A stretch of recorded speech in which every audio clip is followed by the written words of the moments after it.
siguro sinubcontract ng gusto. Siguro naka ilang layer ng subcontractor. Kaya hindi wala ng record. Yung record nasa contractor na may hawak nakakuha ng kontrata. Siguro yung record ay nasa kanila at saka sa subcontractor. Unfortunately, hindi lang ito na project na ganito. Kailangan pa natin tignan ng mabuti lahat ng mga iba.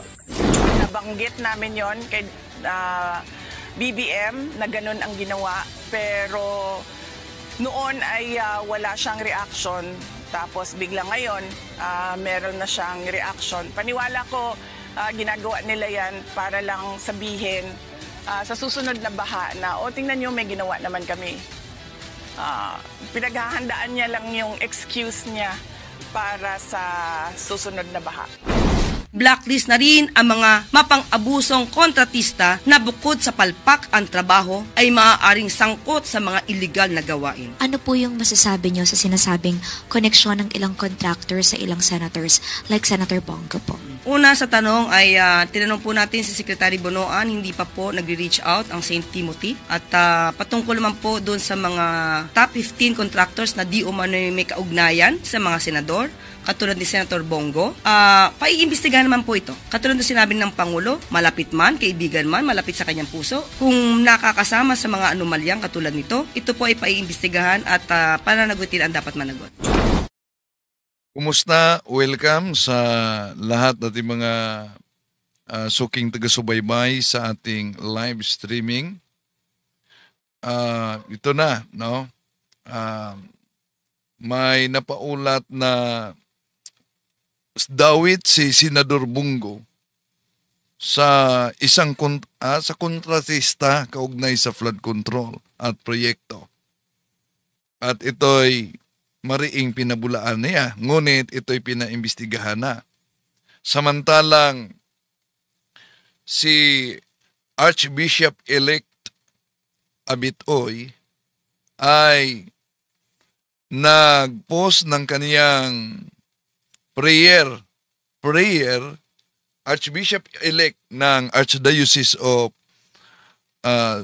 Cebu. Sa kasalukuyan, siya ang bishop ng Tagbilaran. Nag-post siya sa Facebook niya kaugnay sa panalangin laban sa multong proyekto sa gobyerno. Ito po ang kaniyang post, prayer. Sabi ni Bishop Abit sa post niya, batay sa post dito mga kapatid, prayer against ghost projects. So panalangin laban sa multong proyekto. Lord God of justice and truth, you see the pain of the poor, the cries of families who suffer, not only from floods of water, but from floods of corruption. We pray for our leaders, open their eyes to the harm of ghost projects, touch their hearts with honesty, and give them courage to serve with integrity. We pray for our people. Grant us vigilance, wisdom, and unity to demand what is right and to protect the common good. And we pray for ourselves.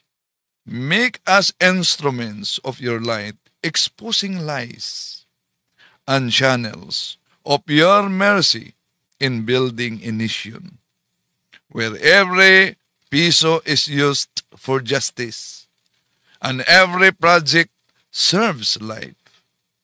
May the day come when the only ghost we remember are the sins of the past, never again repeated.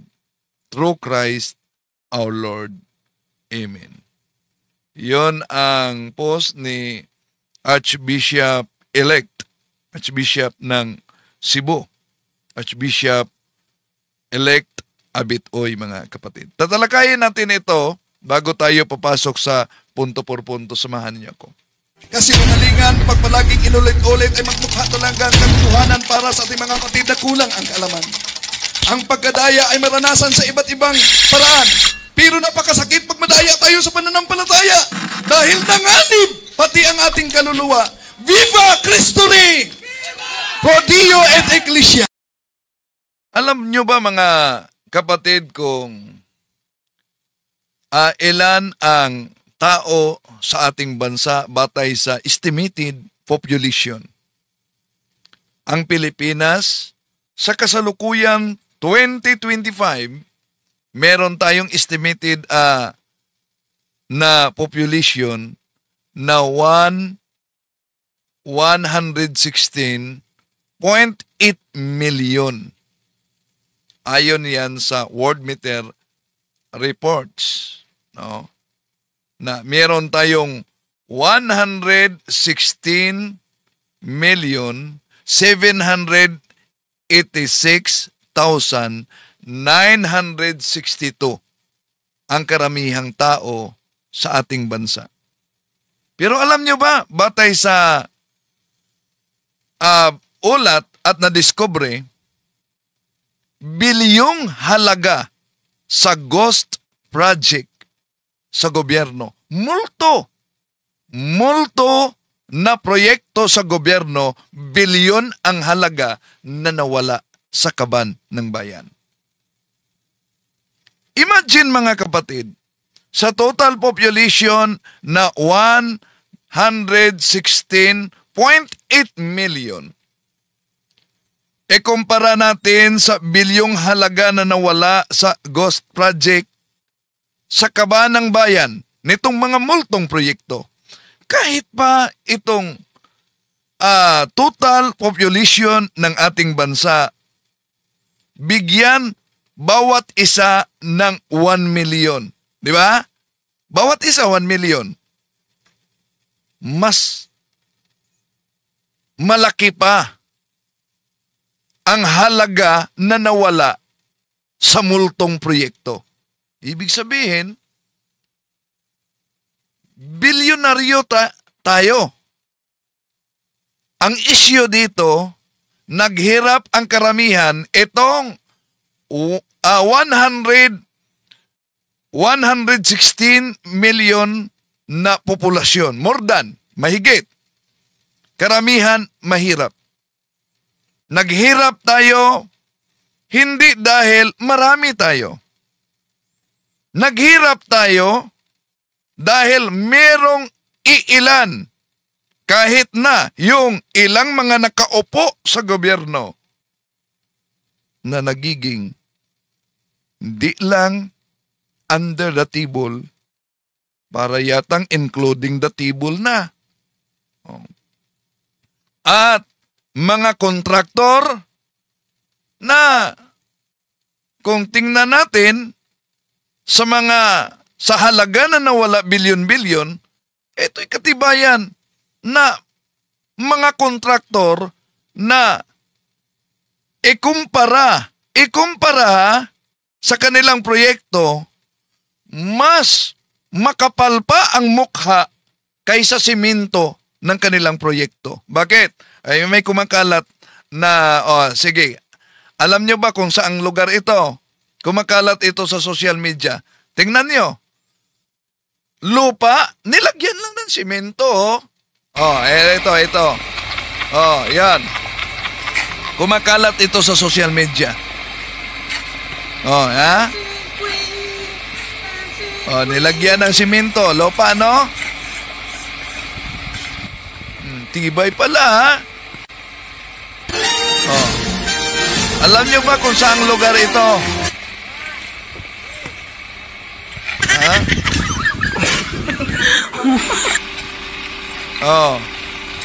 Nilagyan ng simento.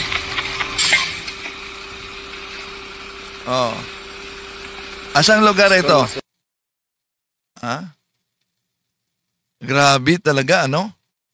Pero bago dyan, babasahin muna natin ang mga pumasok ngayon. Sige. May mga nakakaalam ba kung saang lugar yan? I-comment ninyo mga kapatid kung alam ninyo kung saang lugar yan. Grabe. Walang talagang hiya ang kontraktor. No? Diyan pa lang, klarong-klaro na mas makapal ang mukha kaysa simento. Welcome sa lahat na mga pumasok ngayon. Kung alam nyo saang lugar yan, i-comment ninyo. Alam nyo ba yon? Kung saang lugar? Grabe talaga, no? So, may press conference si Attorney Claire Castro kanina. At pakinggan muna natin to. Hindi dismayado, kundi galit ang Pangulo. Mga promotor ng mga anomalyang flood control projects pananagutin. Iyan ang madiin na utos ni Pangulong Ferdinand R. Marcos Jr. habang patuloy sa pag-inspeksyon at pag-iimbestiga sa mga questionabling flood control projects sa Bulacan. Labis ang pagkadismaya ng Pangulo dahil bukod sa bayad na, ang mga ito ay dapat na napatayong concrete river wall sa Baliwag, Bulacan ay napag-alamang hindi man lang ito nasimulan. Mahigit 2,000 na reklamo na ang natanggap ni Pangulong Marcos Jr. mula sa sumbong sa Pangulo website simula nang i-launch ito noong nakaraang linggo. Layunin ng sumbong sa Pangulo website na hikayatin ang taumbayan na magsumbong sa pamahalaan tungkol sa mga irregular flood control projects sa bansa. Ilan sa mga reklamong ito ay personal na binisita ni Pangulong Marcos Jr. bilang bahagi ng hakbang na usigin ang mga nasa likod ng mga maanumalyang proyekto. Umabot sa 55 million pesos ang halaga ng concrete river wall project na inaasahang matatapos sana ngayong Oktubre. Batay sa inspeksyon ng Pangulo, sa papel lang natapos ang nasabing proyekto at may mga ulat pang balak na pagtakpan ang anomalyang ito. Nagbigay naman ng utos ang Pangulo sa DPWH sa kabila ng mga nadiskubring irregularidad. Ibigay ang buong listahan ng mga flood control projects para wala nang nakakalusot na ganitong mga proyekto. I-blacklist na rin ang mga mapang-abusong kontratista na bukod sa palpak ang trabaho ay maaaring sangkot sa mga iligal na gawain. Nagbabala din ang Pangulo sa lahat ng sangkot sa mga ghost flood control projects, lalo na iyong mga nasa gobyerno. Uusigin kayo ng batas. Pinakakasuhan ng Pangulo ang sinumang mapapatunayang may sala at kabilang sa kontsabahang ito. Dito naman tayo sa Baliwag dahil merong report na ligay sa atin na dumating dun sa website. Tingnan natin yan. May ghost project din. May multo dyan. May multo. Infested yata. Itong kontrata para sa isang 55 million contract for the construction of reinforced concrete river walls at 4 Barangay Piel, Baliwag, Tulukan. Lahat itong project na ito, ghost project. I'm getting very angry. What's happening here? Walang ginawa, kahit isang araw hindi nagtrabaho, wala. Opo. Wala kang makita, puntahan ninyo, wala kayong makita kahit na ano. At maaari na po tayong tumanggap na inyong mga katanungan. Unang tanong mula po kay Chris Jose ng Remate.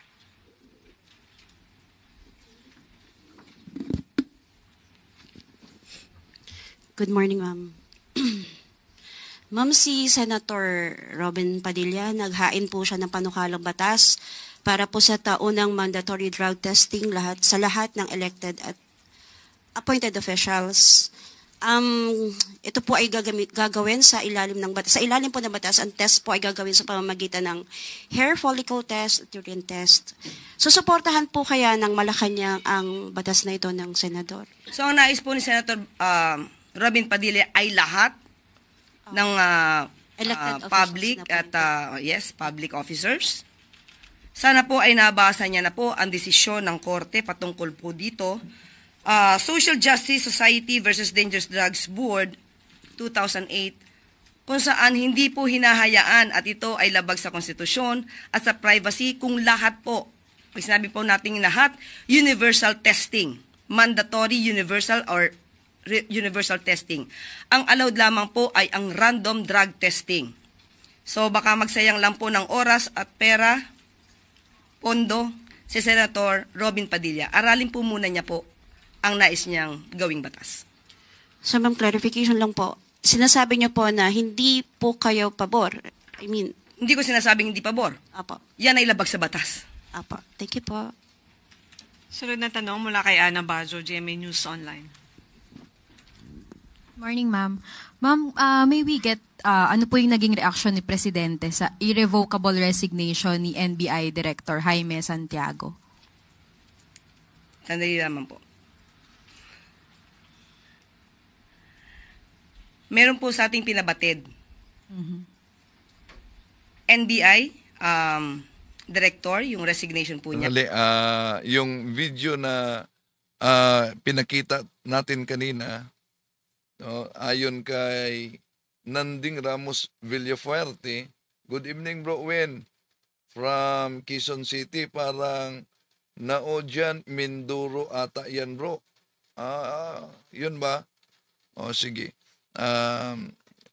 Kayo, ano sa palagay ninyo? Comment kayo.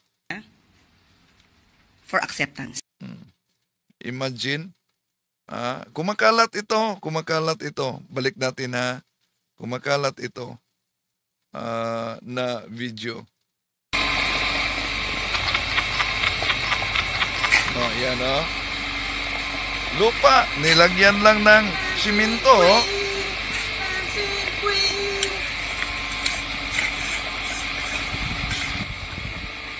At habang tinatalakay natin ito na realidad, mga kapatid, may nagkomento diyan na nagkukomento na parang galit na galit sa atin. Bakit ba? Pabor ba kayo nitong korupsyon na ito?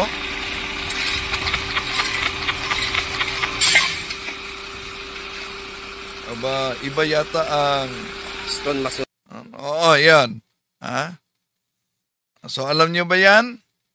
Comment kayo kung saan yan. Tuloy natin ang press conference.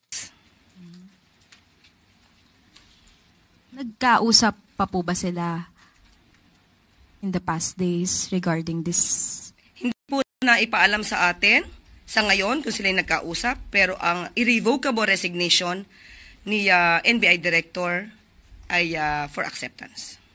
How will this affect yung mga investigation na ginagawa ng NBI, lalong-lalo na po yung sa missing sa Bongero case? Marami naman pong mga tao pa rin po na may kredibilidad at maaasahan at mapagkakatiwalaan.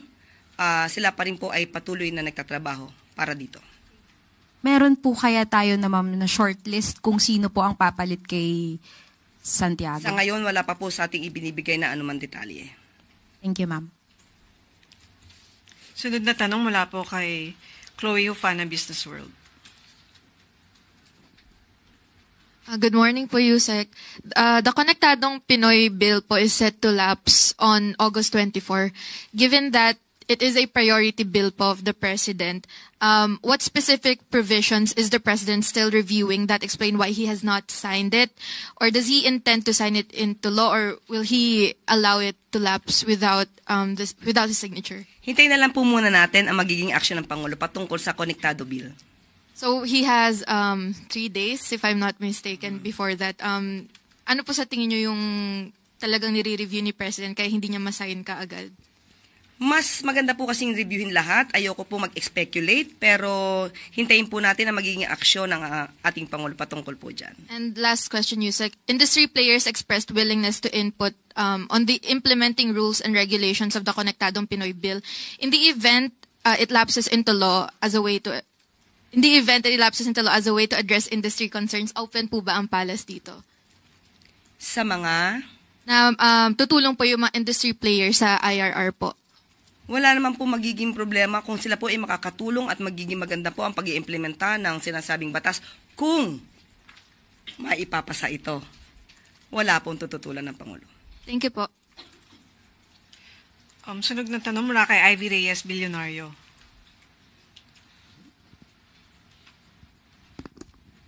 Morning po, Yusek. May we get the palace's reaction to former DPWH Secretary Rogelio Singson, who's questioning the administrations that came after the Pinoy admin. Sabi po ni former Sec, the Aquino admin left a 351 billion peso flood control master plan, but that succeeding governments never acted on it po. Nadinig po rin natin yan at tinanong po din natin si Secretary Bonoan kung na-turn over ba itong mga sinasabing master plan. Sa kanyang pagkakaalam at sinabi po sa atin kanina ay wala rin po siya natanggap. Thank you po. Sunod na tanong mula kay Ann Soberano, Bombo Radio. Thank you, Yusek. Good morning. Ulitin ko lang, yung kay Ivy, walang natanggap na turnover mula kay then Secretary DPWH Secretary Mark Villar. Si Secretary Bonoan. Yusek, good morning. Nung Monday po ang budget briefing ng DBCC and according to Finance Secretary Ralph Recto, may winidheld o hindi pinarelease ni Pangulong Ferdinand Marcos Jr. ang nasa 60 to 80 billion pesos na pondo under sa 2025 national budget dahil hindi ito naka-align sa Philippine Development Plan ng administration. May we know po, Yusek, kung ano-anong mga proyekto po ang under sa nasabing pondo po na nasa 60 to 80 billion pesos? Ayon po sa DBM, karamihan po dito ay mga infrastructure po ng DPWH na karaniwan po ay inserted po by the Congress. So, yun lang po ang binigay sa ating impormasyon ng DBM. So, ano pong gagawin doon sa winidheld na pera po na ni Pangulo? Ano pong gagawin ng gobyerno? Muli, tatanungin natin ang DBM kung anong gagawin dito dahil hindi pa naman po tapos ang 2025. Okay. Reaction lang po, Yusek. According din kay Secretary Arsenio Balisacan na malapit na po tayo pumunta doon sa upper middle income threshold. Konti na lang po. Reaction po ng Palace dito. Of course, masaya po ang palasyo dahil nakikita po natin ang pagtatrabaho ng administrasyon para po mapaganda ang ating ekonomiya. At ang sabi nga rin po ni Secretary Balisacan ay $26 na lamang po ang kulang at hoping po na nito pong taon na to, 2025, ay maa-attain na po natin to. Pero malalaman po natin ito sa July 2026. Thank you. So, tignan po na lang natin. Thank you. Sunod na tanong mula kay Clisel Pardilla, PTV. Magandang umaga po, Yusek. Yusek, the President called out St. Timothy Construction. Has a company reached out to the DPWH or OP? At ano po yung masasabi nyo sa sinasabing koneksyon ng ilang contractors sa ilang senators like Senator Bongo po? Una sa tanong ay tinanong po natin si Secretary Bonoan, hindi pa po nagre-reach out ang St. Timothy. At patungkol naman po doon sa mga top 15 contractors na di umano may kaugnayan sa mga senador, katulad ni Senator Bongo, paiimbestigahan naman po ito. Katulad na sinabi ng Pangulo, malapit man, kaibigan man, malapit sa kanyang puso, kung nakakasama sa mga anomalyang katulad nito, ito po ay paiimbestigahan at pananagutin ang dapat managot. Follow-up question po. Nabanggit niyo po, Yusek, na walang timeline pero pinamamadali yung investigation. Can the Palace assure that there will be a conclusion sa mga investigasyon or may maparurusahan before the President term ends? Thank you po. Yan po ang gagawin po ng Pangulo. Sa kanyang pag-iimbestiga, kinakailangan po na may managot. At ninanais din po niya na makumpleto ang bawat ebidensya. Mahirap magturo lamang nang hindi mapapatunayan. Magsasayang lamang po ng oras. Kaya kinakailangan po ng Pangulo ng masinsinang pag-iimbestiga patungkol dito. Sunod na tanong mula kay Tristan Nadala, Newswatch Plus. Hi, Yusek. Good morning. Vice President Sara Duterte recently made a short trip to Paris, France after her visit to Kuwait. And based on our monitoring, she outnumbered the number of foreign trips of the President, 11 kay VP Sara and at least 5 kay Pangulong Marcos. So can Malacanang confirm if all of these trips, whether official or personal, were duly cleared and approved by the Office of the President? And does the palace support calls from lawmakers to release all travel records ng mga public officials kasi hinamon po ni VP Sara yung mga mambabatas to release their travel records. Dapat po bang gawin na yun para mawala yung mga questions ng mga tao? Yung travel po ng Vice Presidente, natuloy din po yung sa Kuwait. Yan naman po ay may travel authority. So, hindi naman po siya mapipigilang umalis sa mga araw na gusto niyang umalis. So, clear naman po yun. May travel authority po. Pero ma'am, yung paglalabas, dapat ba isa publiko na rin yung mga travel documents or travel records? Ng mga mambabatas? And even VP Sara din? Obligasyon naman po nila yun. Kung gusto po nilang ilabas, basta po ang Pangulo kapag po lumalabas, alam naman po ng media. At pinapaalam po at nagre-report ng kanyang mga pangyayari at kanyang maaaring nakakuha ng mga investments at para sa mga turismo. Nagre-report po ang Pangulo. Okay, yan ang bahagi sa press conference kanina kung saan tinanong ang may kaugnay sa pagkadawit ni Senador Bungo sa umanong kontraktor, no? At posible na marami pa, lalo na sa House of Contractors, House of Representative pala. Dahil nauna nang sinabi ni Senador Marcoleta, ang daming contractors dyan sa Kongreso. At sana itong isinagawang investigasyon nila, mga kapatid, hindi lang ito papugi. Masampulan talaga. Sana managot ang dapat managot.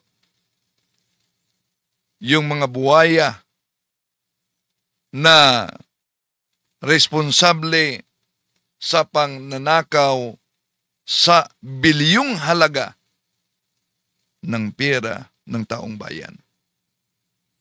Kaya nga may panalangin si Archbishop-elect Abit Oy kaugnay sa ghost projects, multo na mga proyekto. Grabe talaga, no? Grabe na talaga ang problema sa korupsyon ng ating bansa. Pero kahit na sa eleksyon, di ba? Vote buying, bahagi yan sa korupsyon. Kayo?